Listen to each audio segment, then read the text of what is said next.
I have always had the best intentions. Someone burned down your house with you inside. Elena, do you know anyone that would do this? So rent is $300 a month, well below market, but it's really not about the money for us. So you rented it to her on the spot, just like that. Do you even know anything about this woman? What is it that you do? I'm an artist. And then you ask her to come work in our house? It is a beautiful thing to know that your actions can affect another person's life. All mothers struggle. Money hides it. But you can't put a price on a mother's love. Maybe you should wear your hair down. Mom. It's actually your best feature. So is it just you and your mom? We move around every few months. She hides stuff, just like everybody else. I called the person that you listed as your previous landlord, and strangely, he didn't seem to know you. If you want to live in this house, you live by my rules. Who said you have to sit back and take it? If you don't stand up for yourself, who will? She has completely infiltrated our lives. I need to figure out who this woman is. We all have parts that scare us. Did you really think I wasn't gonna find out? Parts that we run from. You haven't been honest with me about anything! Parts that we're afraid to look at. You are coming completely unraveled. I am completely raveled. Everybody's going to be held accountable for their actions. I know about your little secret. Are you threatening me?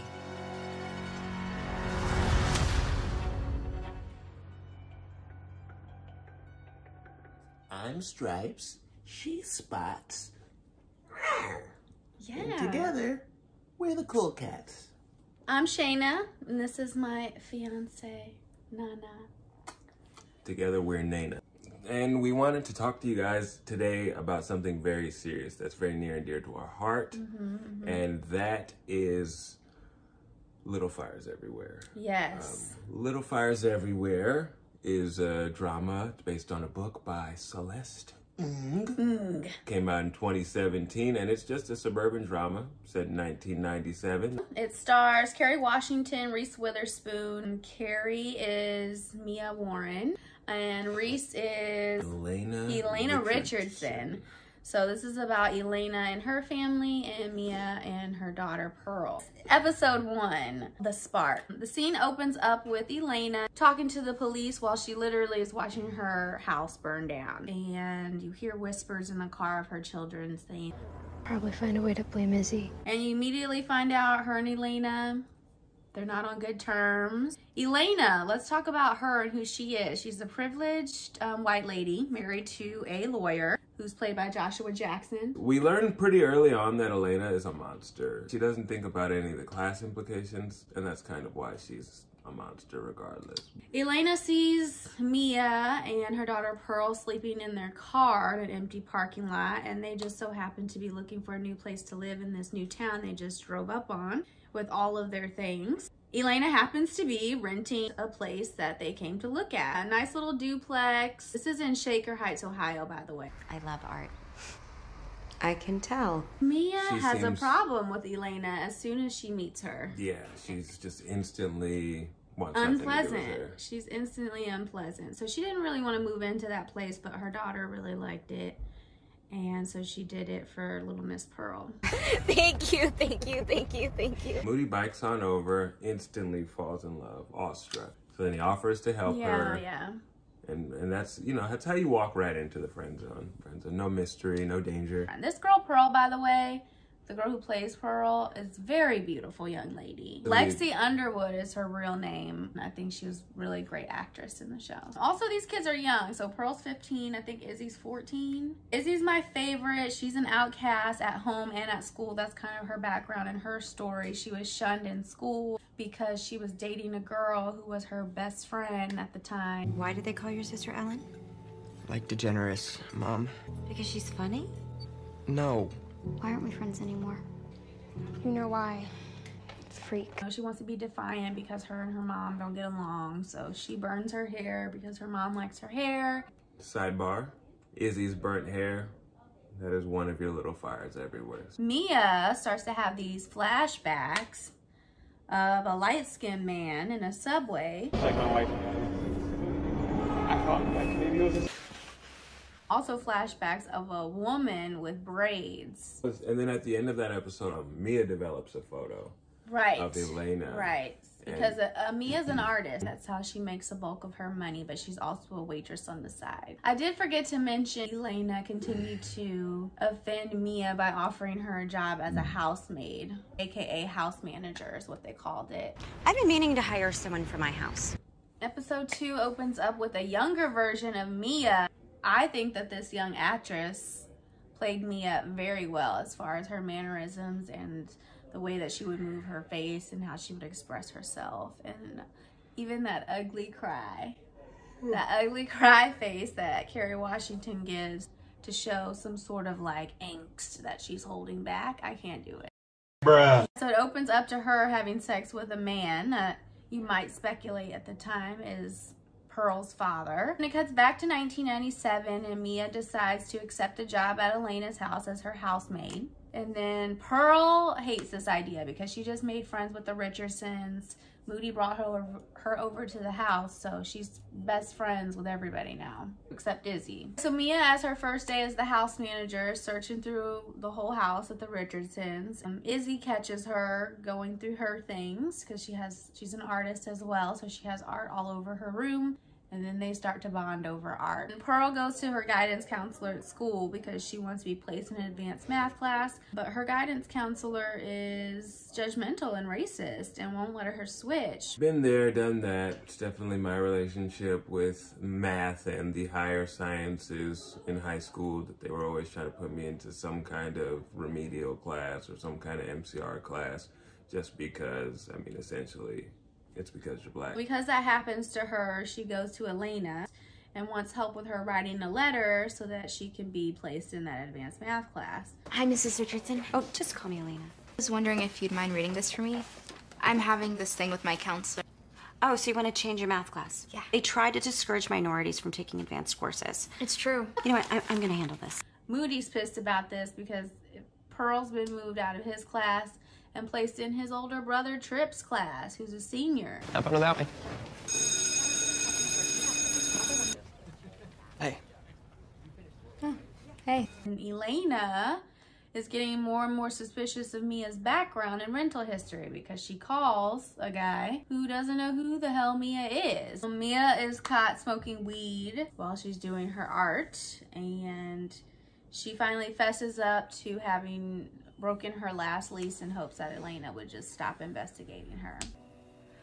I had to break my last lease. I'm sorry. All right, episode 3, 70 Cents. Months before, BB is in her apartment in the dark with her baby, Mei-Ling, who won't stop crying.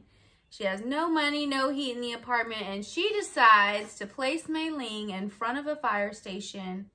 And then just BB is Mia's friend that she works with at the Chinese restaurant. At some point, BB tells Mia that she had a baby girl and now she doesn't. She doesn't know where she is, and tells her the whole story about leaving her at the fire station. I still heard her cry. Lexi, Elena's oldest daughter, reads her essay to her boyfriend Brian while jacking him off.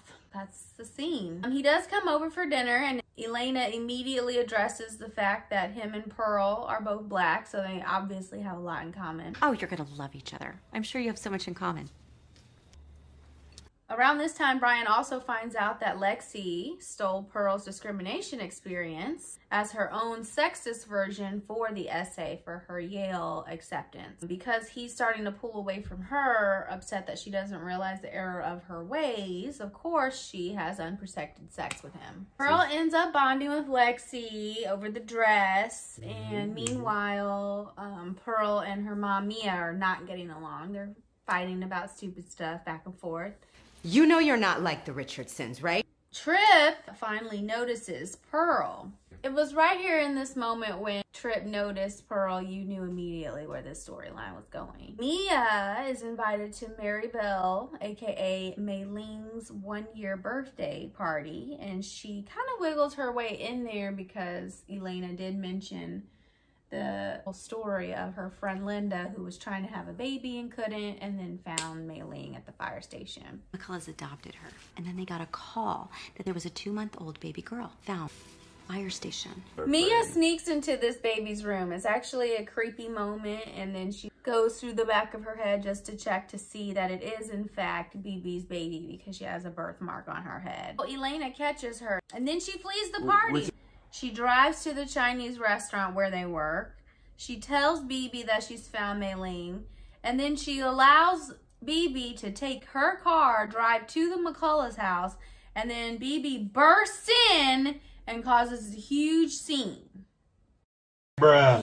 Why would Mia go out of her way to ruin such a good thing over a woman that she works with and doesn't know anything about? Someone who was given this great opportunity to live in this house, work, have this extra money. Elena was helping her out. As annoying as she was, and as much she didn't like Elena, she was still trying to help her out. This is why I hate Mia. Then we're moving on to episode 4. It's called Spiderweb. This episode opens up by showing Linda McCullough and her husband in the hospital. It looks like they were just given the news that there's no baby. Linda is now paranoid that BB is gonna come back to her house and take the baby. Because Elena's like, I understand how you feel. And Linda's like, you can't possibly understand how I feel. You have 4 beautiful children that no one can ever take away from you.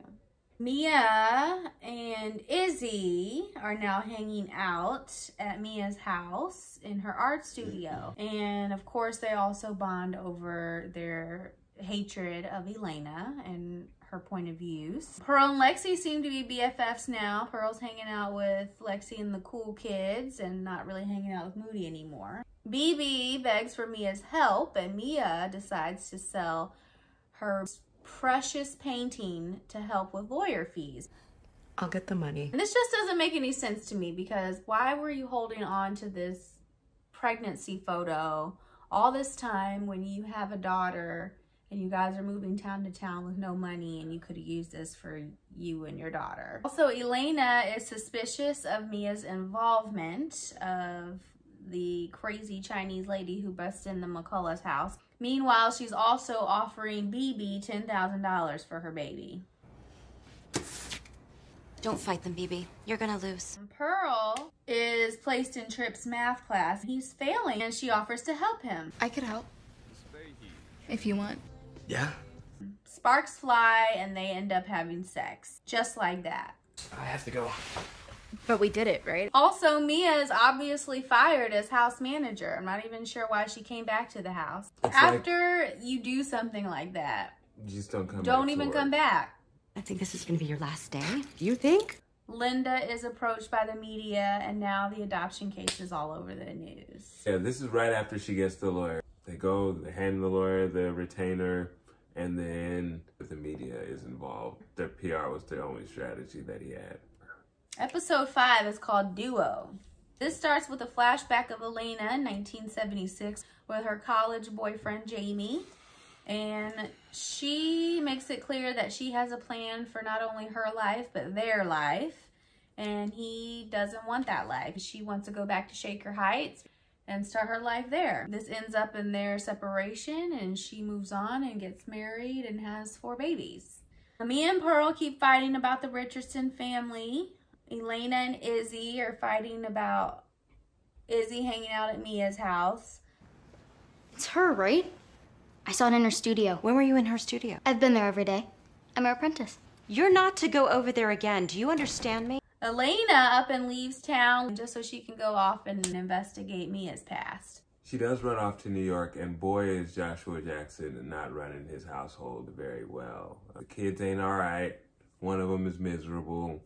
The other one's pregnant. One of them sneaking up lying to betraying his little brother. And his wife is just running off to New York to see her ex-husband. I mean, whoa. She's also envious of her ex-boyfriend's life because he works for the New York Times and got to live the life that she wanted to live. You seem very angry.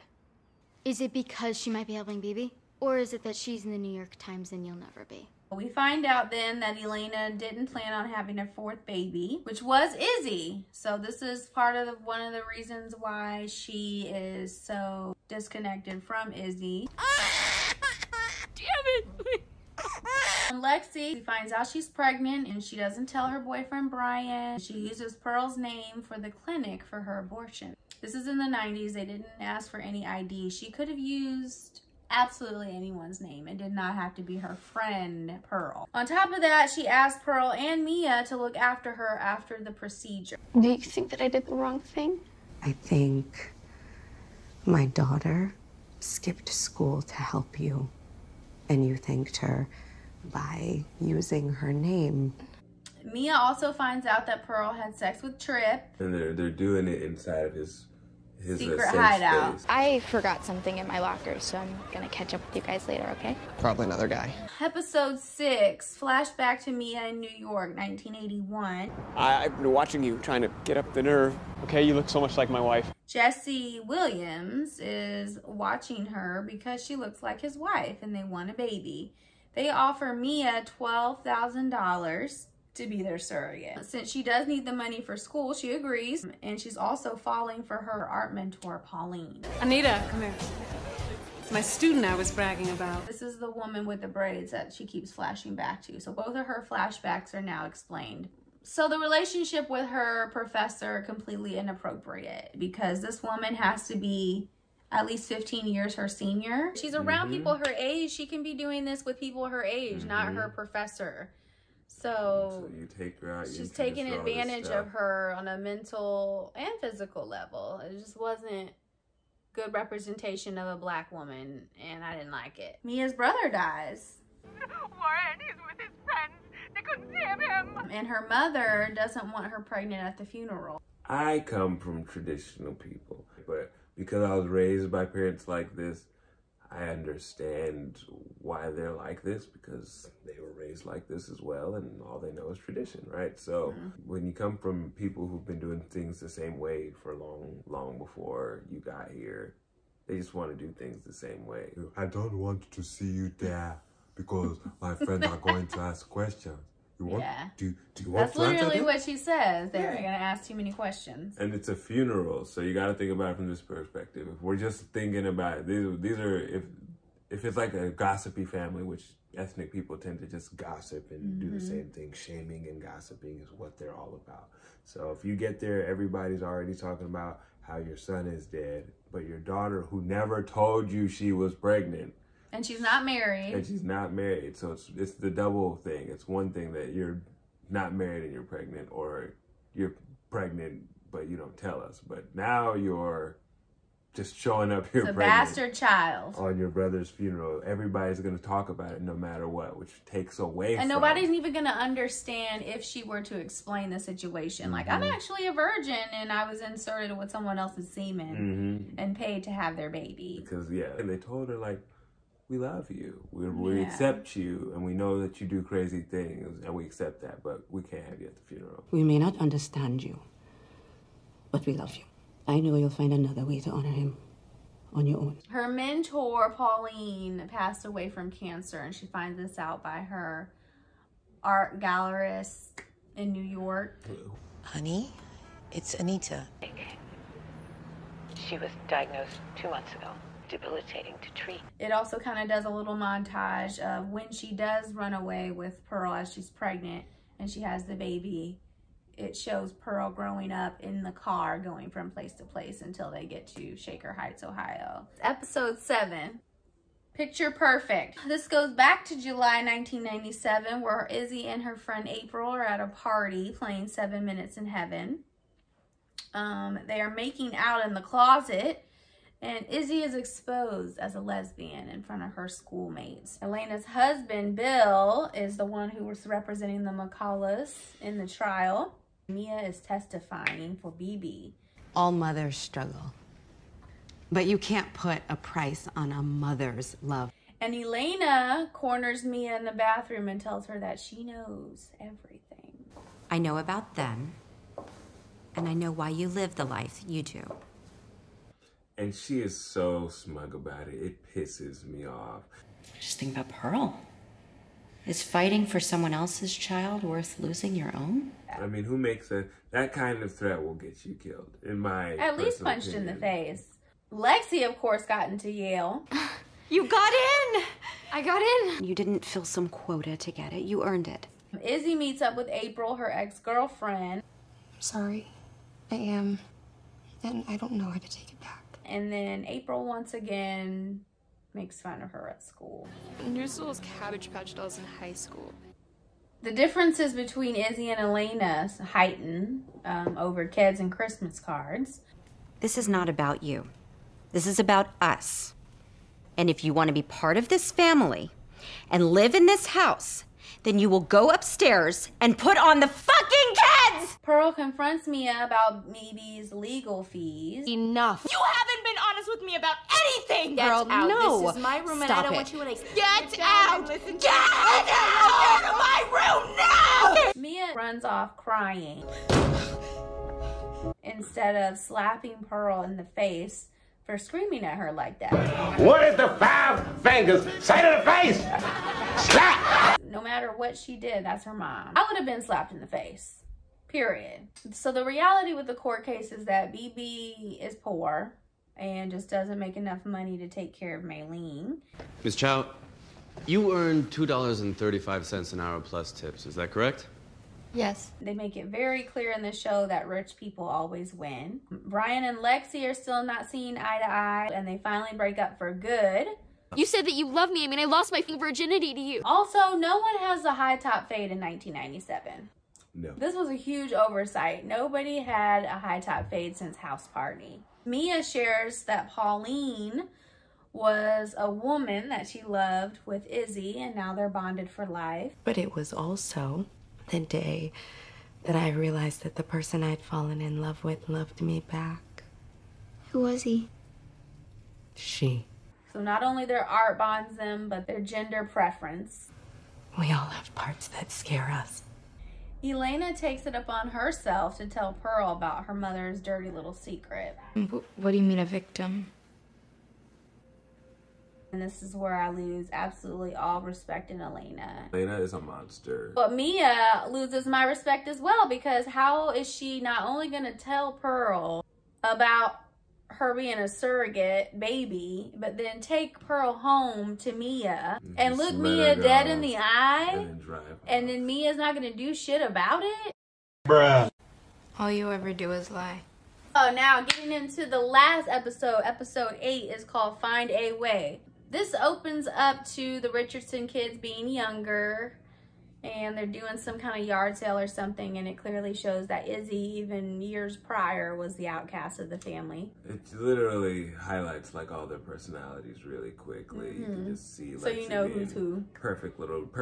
You see Trip being like outgoing and the leader, and then you see Moody being concerned and nervous, and you see Izzy just being a bleeding heart saving a bird, and then you see Elena still being Elena. She brought it in, it's Izzy's fault. The dad, Bill, finds a bag full of the kids she threw out into the yard, and Dad gets really pissed off at her, and he's just like, look, I know you and your mom don't see eye to eye about things, but just suck it up and deal with it. Find a way to get around it and stop making drama all the time. Grow the fuck up. You're lucky we didn't get a citation. I don't want any of it. Burn it. Isabel, you are a child. Put those fucking kids back in the closet and just grow up! Izzy's suggestion was to burn the bag of things. At this point, it's when I realized that this is Izzy's solution to everything. Burn it! So, Izzy's a bit of a pyromaniac. So everything leads to, because the whole time you remember, you're trying to figure out who burnt the house down. So the whole thing leads to it being Izzy, because she's the only one always setting fires. Now, metaphorically, Mia is the one who is constantly setting fires, if you think about it. Yeah, because these are all Mia's fires to some extent. And then cut to Elena and her husband are not getting along, so Bill knows about the affair due to the receipt. Sorry, do you need something? Also, Elena finds out that Pearl had an abortion or so it says on the file. And she actually does think it's Pearl. She even confronts Moody about it. Did you really think I wasn't gonna find out about Pearl? Mia's the one who gets to set her straight about that, letting her know real quick that Lexi was a coward and couldn't put her own damn name down at the clinic. Moody finally finds out about Trip and Pearl. Moody, stop! Get off of him! I'm sorry, just listen to me. Let me explain. I thought you were smart. So they have a trial. In the end of it, Miss McCullough winds up testifying, and it's a little emotional. You know, she may look Chinese, but she's our daughter. And the McCulloughs wind up winning the trial. They win Mei Ling or Mary Bell in their case. And then if you think about adoption as it is right now, same thing. It's the same thing. It's all about how much money do you have. It doesn't matter that you're a good person or that you're the best fit. Of course they won. They think they own everything and don't give a shit about anybody else. But she also tells him that he's a possessive little shit and he needs to get out of his feelings about Pearl because he doesn't own her. Fuck you too. You're acting the exact same way. Nobody asked you. Just because you like somebody, and this is the thing about guys in general, just because they put in time and like effort for a girl, they think that that means that the girl owes them something, and that's just not ever the case. At any point does a woman owe you anything. So this is a spiral of things going on at the end of the episode. I used Pearl. I stole her story to get into Yale. I wrote her name down at the clinic. Mom, I got pregnant. I got the abortion, not her. I'm not fucking perfect! Yes, you are! Izzy and Elena have a huge blowout. I never wanted you in the first place! Mom! All the siblings are not cool with Elena treating Izzy like shit, so they decide, burn the place down. That's it. That's it. Gasoline we don't everywhere. want to turn into our mother. Burn the house down. I think they were like intending on this to be like one hell of a unison between all of the siblings coming together, but it was really just ridiculous. This scene fell flat. It doesn't make any sense for Lexi to be the one to initiate it, the one who's the most sane and values all the things her mother values. It doesn't make sense for her or her brothers to burn down everything that they own. It makes sense for Izzy. It makes sense. It makes sense also if it would have turned to Moody, because Moody's lost his sister. He's losing his mind. He's losing his mind. Pearl's gone. He didn't get to tell her nothing. His mom is responsible for that. I expect you out by the 1st. Mm-hmm. And Izzy just told him basically that he's becoming the things that he hates. Right. So for him, as a rejection of all of that, combined with I'm taking on the torch of being Izzy, makes sense for him to burn it. Trip gets nothing from that. No. Neither does Lexi. Lexi, at the very end, you saw her snap, so that would be the only reason. But otherwise, nothing in her character syncs up with that. But hey, she's emotional. But even in her snapping, I feel like she would have just left. You know, maybe she would have ran off to Brian or something. I don't know, but not burned down her house. Also, this is Pearl and Mia. They go off to Mia's parents' house. Because they didn't disown her.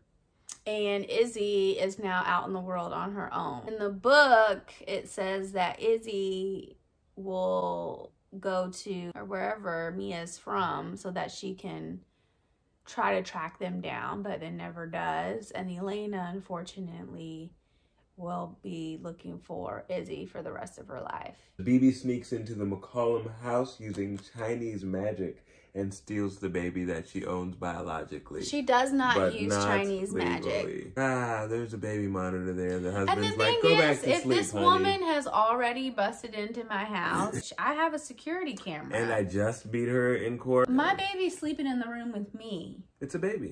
She's gone! To be honest with you, once BB stole that baby back, she should be able to take it back to court. In the show, they kind of leave room for a sequel, so maybe we'll see a second series of Little Fires Everywhere in Hulu.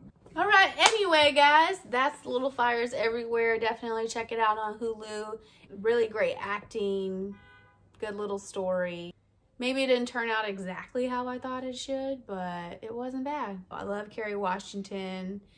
Great acting. I didn't get the girl who played young Mia, but also great acting. And young Elena. And young Elena did great as Reese Witherspoon. Reese Witherspoon so well. She's just so uptight seeming. Anyway, guys, thanks for watching. Like, comment, and subscribe. Let us know what you liked about Little Fires Everywhere if you were able to watch it. We've watched a few different shows and series during the quarantine. Let us know some other great options to watch. And also, if you would like to see us review any other shows. Thanks for watching. Thanks for watching. Bye, guys. Good night, Elena. Thank you.